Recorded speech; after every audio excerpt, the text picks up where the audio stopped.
studios here.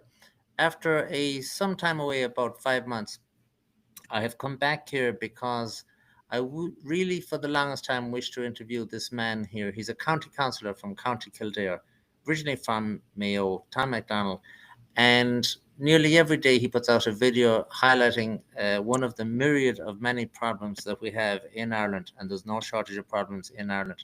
So I'd like to pick his brain about a few things tonight. He is organising and setting up a new political party called Era 32. I have read their a manifesto and I was very much impressed by it. Tom, thank you very much for agreeing to come and talk to me tonight. Thank you, Declan. It's a pleasure. Yeah, it's a pleasure to speak to someone, especially from over in the States. You know, it's a pleasure when we have so many Irish Americans over there. It's great to get the message out across the world, to especially to America. Yeah, there's a massive connection between Ireland and America. Yeah. When you were elected to the county council, it was after a long recount process, but you hit the ground running and you proclaimed what your objectives was going to be. Can you recap what was going on after the recount and fill us in on that little bit of a detail?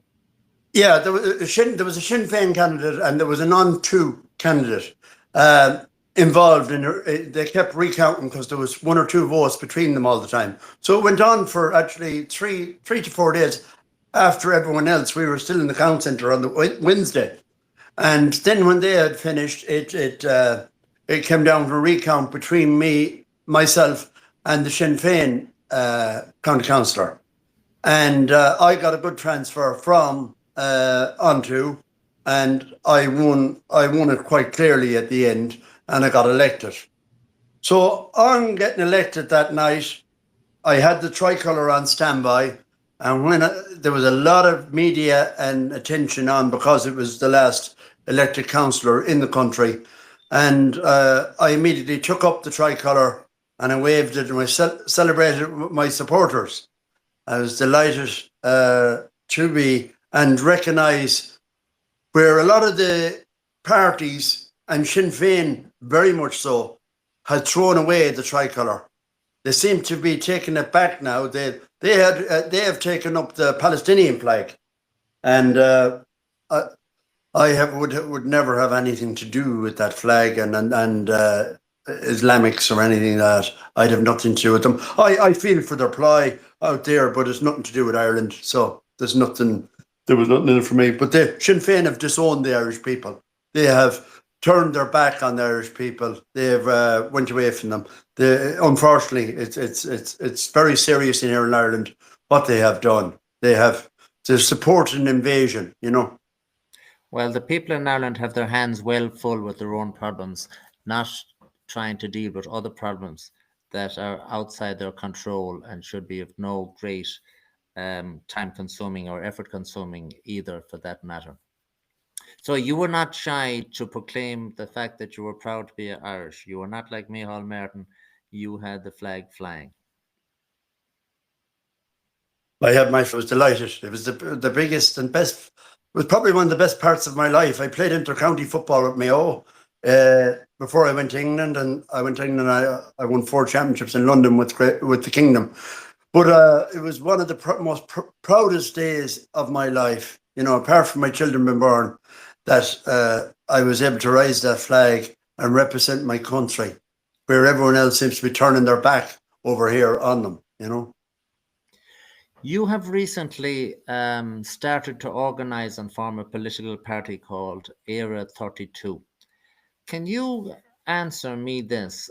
Why did you not decide instead to align yourself with one of the many smaller nationalist parties, or perhaps the more longer established National Party, which was founded in 2016, 10 years ago? You obviously had a look at all those, and for whatever reason, you decided it was best to row your own boat. Yeah, well, prior to the elections, there was a lot of parties. There was the Irish People was set up, and like I was suspicious of parties. How come they were already up running funded. Where did they get the funding from?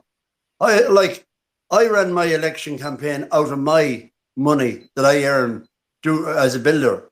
I funded the first one for about $4 grand, $4.5 grand. The second one for about 10 grand, and I find it very strange how these parties had money in place.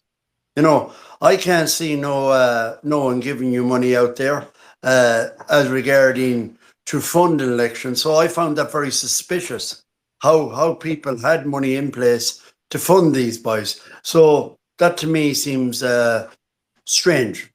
Just put it that way. So, looking at it, do you believe these people weren't really crystal clear? There was something somewhat opaque about their funding.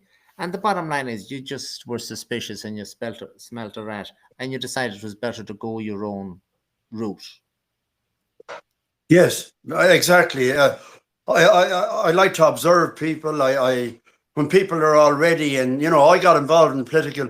The reason I got involved in the political movement, I had no real interest. You know, 'cause I was sort of thought media were telling the truth. I didn't realize. I knew, you know, we had the Fianna Fáil and Haughey, and we had Bertie had no bank account. Fianna Fáil, you know, where all that sort of stuff was going on. We knew there was a little bit of corruption in politics in Ireland, but I had no idea how corrupt it was, and yeah, I became suspicious. Then I got involved in the reason I got involved in politics in my own town, Newbridge in Kildare.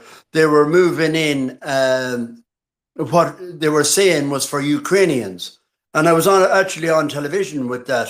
I knew nothing. It was just that I was involved in the committee. I chaired the committee, and from there it led me into the road of we stopped that. Lost connection again.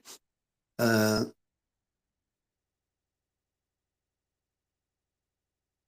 you hear me, Declan?